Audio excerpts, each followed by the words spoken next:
You are listening to Part 88 of our series, 7 Medicines, The Wise Woman Way, with Susun Weed at Time Monk Radio. Hello, Susun. Welcome back to Time Monk Radio. Oh, thank you.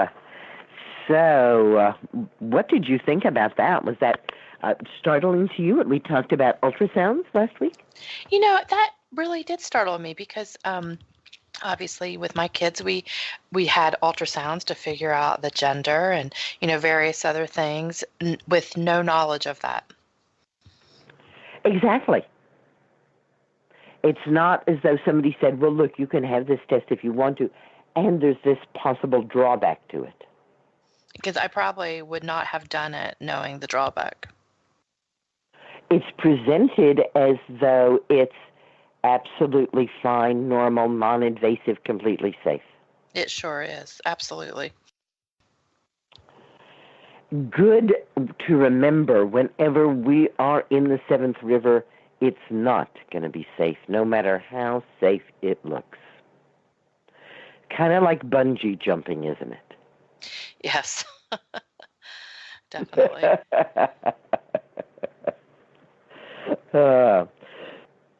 All right. Last week I promised that we would talk about some do-it-yourself tests. This is by David Katz, MD, who's a preventative medicine specialist and president of the American College of Lifestyle Medicine. I didn't even know there was an American College of Lifestyle Medicine. Did you? No, I didn't. How wonderful. I am completely thrilled to find out that there is indeed a College of Lifestyle Medicine, and he is the author of Disease Proof, the remarkable truth about what makes us well. So he suggests that we do these 5 tests regularly for ourselves. And they can certainly, you know, he's very clear that this does not replace in any way going to a doctor. But remember, we started talking about this, that there is no body of any kind, not the AMA or anybody else, who actually suggests a yearly checkup. So we certainly know that the less time people spend at the doctor's office, the longer and healthier they tend to live. And last week, talking about those thousands of women who had surgery that they didn't need and who gave up their ovaries when they didn't need to. You know, that's certainly, you know, fuel for my fire. So here's some simple tests, though, that we can take to kind of help us see how are we doing. He suggests that you get a notebook and that each time you take these tests that you write down the date and the results, and that way you can kind of keep tabs on yourself. Okay, test number 1. What you will need is a flight of stairs, and it should have at least 8 stairs in it. And you are going to walk up the stairs while reciting something. He suggests, Mary had a little lamb, which is totally fine. But if there's some song going through your head, that's fine. But here's the deal. You have to say it out loud. And you have to be, and you can just like go mumble, mumble, mumble, raspberry, blueberry. That's fine too. You don't even have to say anything that makes sense, but you have to talk out loud while you are climbing the stairs. And if you can't get to the top of the stairs while you are talking, then you have coronary artery disease. Your blood vessels are not delivering the amount of oxygen to your cells that they need. And you need to do something about that, which could be exercising more or going to your doctor. It's also possible that you have heart disease, especially if you feel very winded or have chest pain after talking your way up a flight of stairs. Now, it's also possible that your heart is just fine, but it's the other thing in your chest that isn't working well. That's the lungs, right? So if you can't get up the stairs and recite continuously while you're doing that, it could also mean that your lungs are not working the way they ought to be working to get that oxygenated blood to your heart and the rest of your tissues. And, of course, we have talked about mullein and elecampane and all kinds of wonderful herbs that can help your lungs. You could be diagnosed with chronic obstructive pulmonary disease, emphysema, or lung cancer if you don't pass this test. And I usually suggest that people don't panic and think, oh my goodness, the worst is going to happen. But that, again, as he suggests, you do the test several times. And if there is, in fact, cancer, then you will get worse. It won't get any better. And if it is simply that you need to clear your arteries and strengthen your lungs, then actually doing that test, talking while going up the stairs, will improve your cardiovascular fitness, and so you should be able to do it more easily.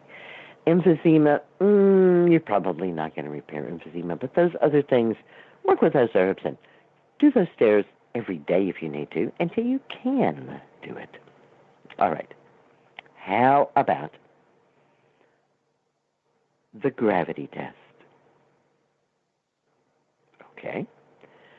We're going to lie down on the bed or on the floor and hang out there. It's a good idea to bring a watch or a stopwatch or an alarm or something, and you want to stay horizontal for at least 2 minutes, and then get up. Stand up. You don't have to jump up. It doesn't have to be really fast. Just get up. And if you feel dizzy, not so good. Also, if it takes you a long time to go from lying down to standing up, not so good either. The good doctor suggests that it should take us no more than 5 seconds to get from lying down to standing up, and that if you wanted to, you could even have a stopwatch so that you check yourself to see that you can do it within that. What does it mean if you're dizzy? Well, obviously, low blood pressure. Where's that low blood pressure coming from? Probably from side effects from your medications. I remember that happened to my mother. She was at a family gathering, and she went to the bathroom, and she sat down, and when she got up from the toilet, she felt dizzy and actually fell and cracked her head. And we all teased her that she had had one drink too many. And so for years after that, she talked about, your drunk mom there. But in fact, we were able to track it down, and it was a medication that she was being given. Pretty simple medications like diuretics can really lower blood pressure, and they are given specifically to lower blood pressure, and sometimes that goes too far. Beta blockers, which are also given to lower blood pressure, can, again, push it down too much for some people. Antidepressants, especially the tricyclic antidepressants, like Elavil and Trophanil, are renowned for lowering the blood pressure. And drugs that treat ED like Viagra and Cialis also, of course, lower blood pressure after they do it the other way. You can also get dizzy and have trouble standing up if you are dehydrated. And if you have anemia, you are not going to be able to get up quickly, and you might get dizzy. And, again, you could have coronary artery blood vessel disease because the blood flow is partially blocked by fatty deposits in your blood vessels. So, again, we see the value in what he has told us at the beginning is that we don't just do this test once and say, oh, I passed or oh, I failed. But we can do it, and if we say, I am dizzy, I wonder which of those drugs I'm taking, I wonder, if I want to change it or stop taking it, or am I not drinking enough? Am I not getting enough iron in my diet? What is going on here? Gives us a way to help ourselves by observing ourselves in a non-judgmental and hopefully non-threatening way. All right. test number 3, you will need a pencil. And we want this pencil to be sharpened at one end and to have a flat eraser on the other end. And we also need a friend. Okay, we're going to sit down so that all sides of our bare feet are accessible and close our eyes. What a relaxing test. Keep your eyes closed throughout the entire test. Your friend is going to lightly touch your foot with either the sharp end or the eraser end of the pencil. And each time your foot is touched, you have to say which end of the pencil was used. Your friend is going to repeat this test in at least 3 different locations on both the top and the bottom of both feet. All parts of your bare feet are accessible. So you need to be sitting with your legs stretched out in front of you, so the soles as well as the tops of your feet can be accessible. So there are going to be 12 locations total that are touched, and your friend can use the pencil to keep track of the right and wrong answers that you get. If you give the wrong answer for more than 2 or 3 locations, you might want to have your doctor repeat the test because you might have nerve damage, neuropathy. Neuropathy is a common sign of diabetes, but also of other autoimmune disorders, including lupus and Sjogren's system.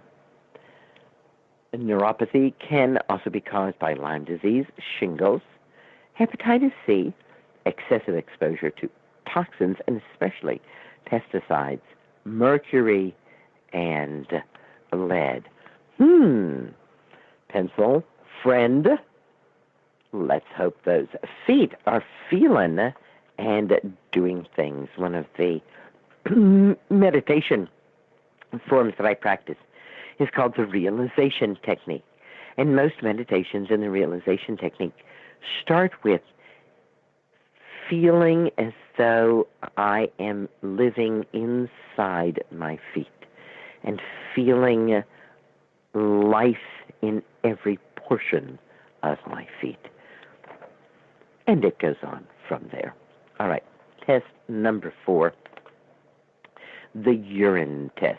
All you need is a clear plastic cup or jar, and in the middle of the day, urinate into it. He suggests that you not catch your morning urine because it's going to be concentrated, but that you catch one later on in the day, and that most people urinate about once every 3 hours during the time that they're awake. And you want to get at least an inch of urine in there. All right.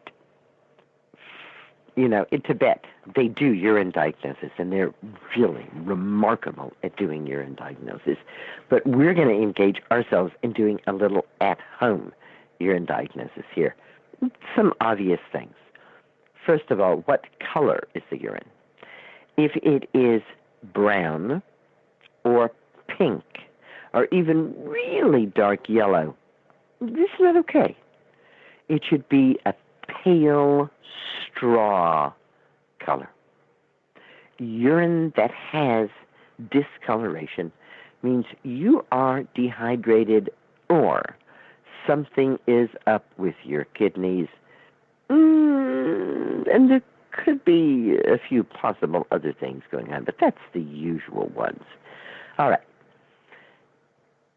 Smell the urine. It should have nothing more than a very faint urine odor, unless, of course, you've been eating asparagus, in which point it will smell like asparagine. So, if your urine is indeed smelly or dark, start drinking more, especially drink more nourishing herbal infusions. But there are a lot of other potentially serious things that can cause those, such as kidney infection, bladder infection, kidney disease, diabetes, prostate problems. So, simple test. pee a little, middle of the day, into something clear. Check out the color. Check out the smell. Light, no smell. Throw it away. You're all done. Something else going on? Pursue further what it might be. Corn silk is a wonderful, wonderful herb for soothing everything in the kidneys and the bladder. And it's probably one of the places that I would start, because we know that darker urine means the person is more dehydrated, and perhaps getting that person to drink more will change what's going on. And we come to the last of our 5 tests, the rule of thumb test. And all you need for this test is a quiet place. I know. Even in the country, it's very difficult to find a completely quiet place. And in the city, so all the other tests we really have been able to come up with what we need. I'm not sure that any of us can get this, but let's say that you're going to be in the quietest place that you can be. And you are going to take your thumb and your index finger and rub them together until you get a little sound. I don't know if that sound is going to be visible over the recording, but if you hold it up to your ear, you'll hear a sound. It sounds a little bit like shh, shh, shh, shh, shh, shh. And then what you want to do is to keep rubbing your fingers together and move your hand away from your ear. Can you still hear the sound when your hand is 6 inches away from your ear? How far out can you? Maybe like the child's growth chart on the child, we want to have a chart that goes on the horizontal axis so that we can measure how far out we can hear that little whisper of sound.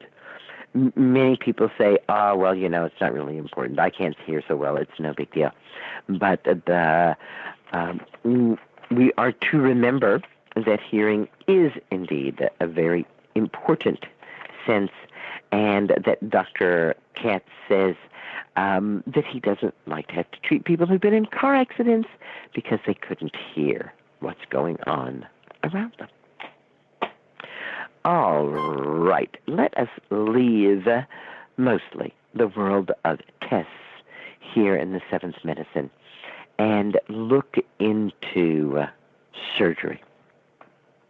Surgery certainly is the quintessence of break and enter. Use high-tech medicine. The fact that surgery, like the high-tech diagnosis, is put forth to us as so absolutely normal and simple is rather astonishing to me. I go by a billboard that shows an older man and an older woman, and they're both looking out in the same direction, and they're leaning forward, and at least one of them is wearing a sweatband, and they're looking ever so healthy, and their hair is blowing in the wind, and it says, pain-free joint replacement. Joint replacement is surgery. It's major surgery. But I am being sold joint replacement by this billboard in a way that would lead me to believe that the simple doing of the surgery will mean that there will be no more pain. And when we stop to think about it, it becomes obvious that this couldn't possibly be true. If someone's going to cut into my body, that in and of itself is going to hurt. So one of the things that's happening is that more and more people who feel or feel that they need or want some kind of surgery are avoiding hospitals and seeking outpatient surgery. So let's look a little bit at what's going on with outpatient surgery and how to keep yourself safe if you do decide that an outpatient surgical procedure is for you.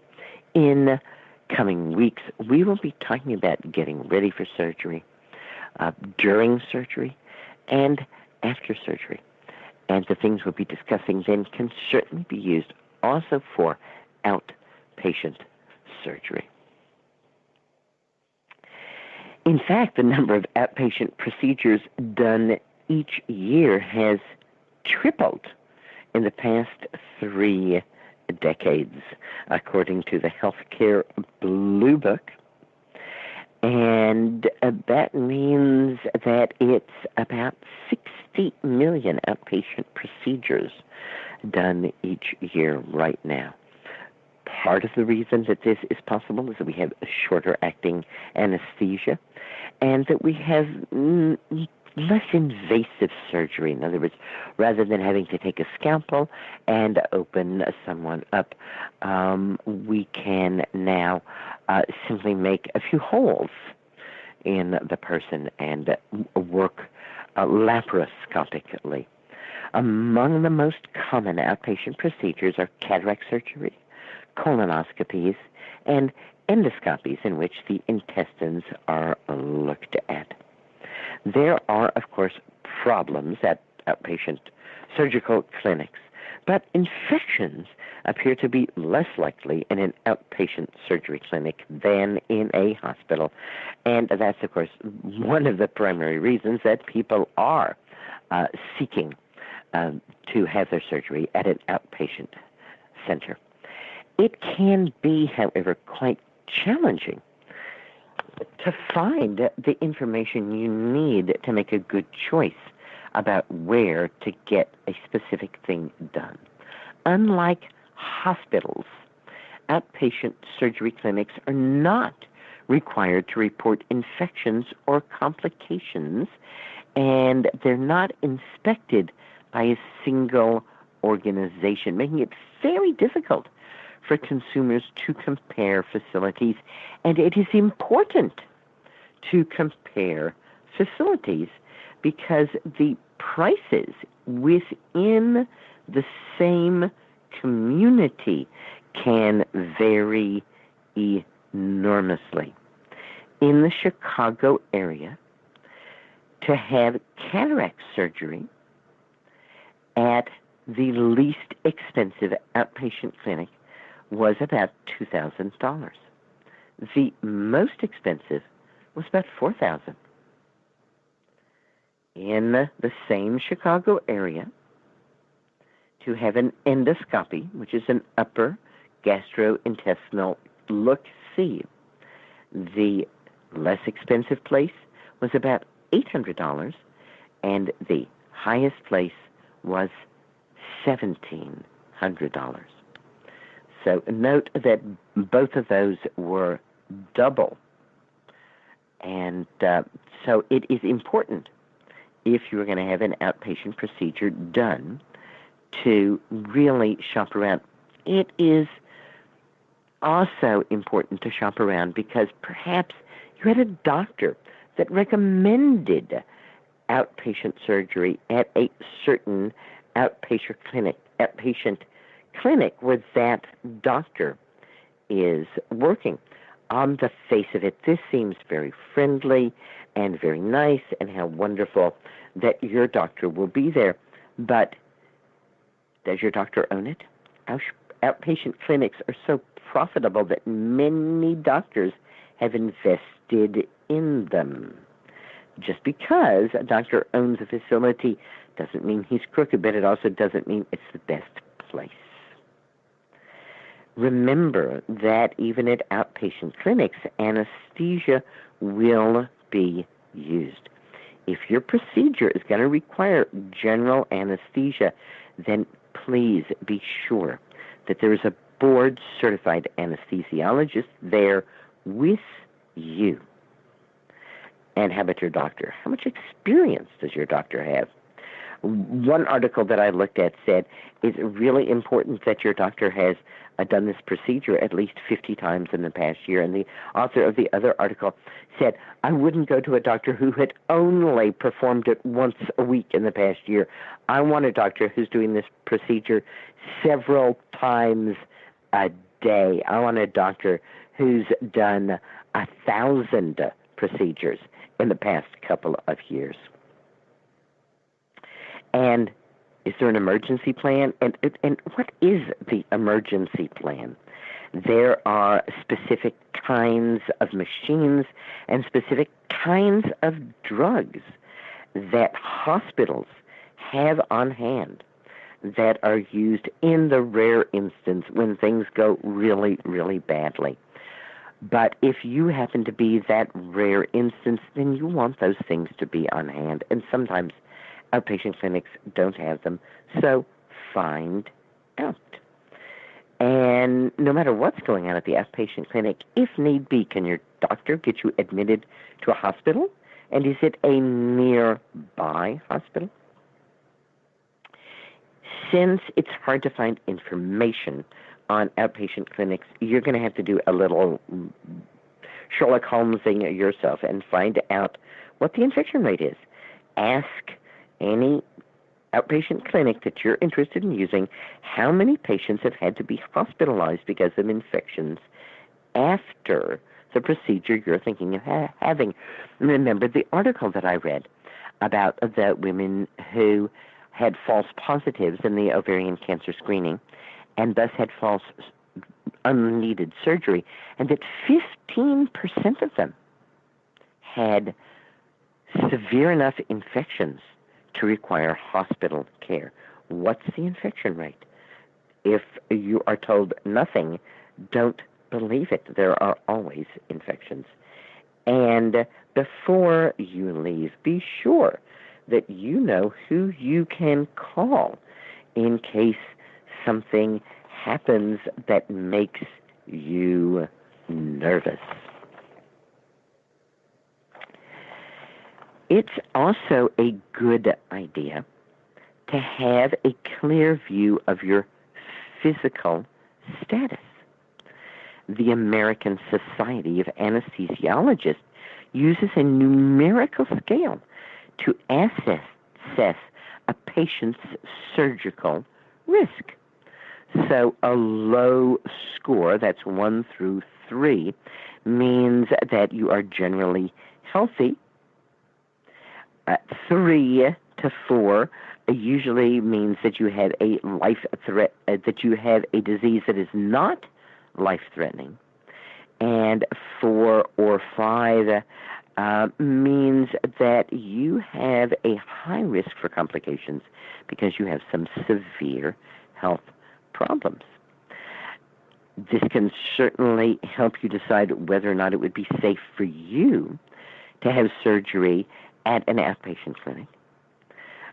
But it also gives you a sense of perhaps what you need to do in order to be healthier. Don't assume that because the surgeon that's going to operate on you is certified, that surgeon is certified to do the procedure that they're about to do on you. Let's take something really simple like, say, Botox or restyling injections. They're not that simple. I have talked to people where they have gone really wildly amok.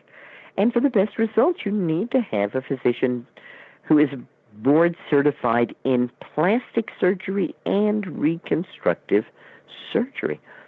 It's generally legal for a physician who has undergone, say, a weekend course or a 3-day seminar to do things at outpatient clinics. Really check up on your doctor for the sake of your own health. And insist that your doctor give you something for pain relief. Poorly controlled pain is among the most serious post-operative complications. We'll be talking more about that when we talk about surgery.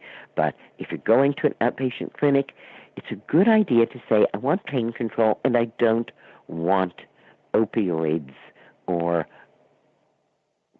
things of that family. Beware of not telling your doctor everything. If you're going to an outpatient clinic, please be frank and honest with your doctor. If you're taking like vitamin A supplement or multivitamin, or if you are using herbs and capsules, do tell your doctor so that they can advise you well. And we'll be back the next time we're together to dive even deeper into the seventh river of healing, into high-tech medicine, and look at the miracle of modern surgery and what we can do if that's where our path leads us. Green blessings to everyone. Thank you so much, Jim and I. Always appreciate being here with you. Thank you for spending this time with us, Susan, here at Time Monk Radio. It's our pleasure. And this concludes part 88 of our series, The 7 Medicines the Wise Woman Way, with Susan Weed at Time Monk Radio.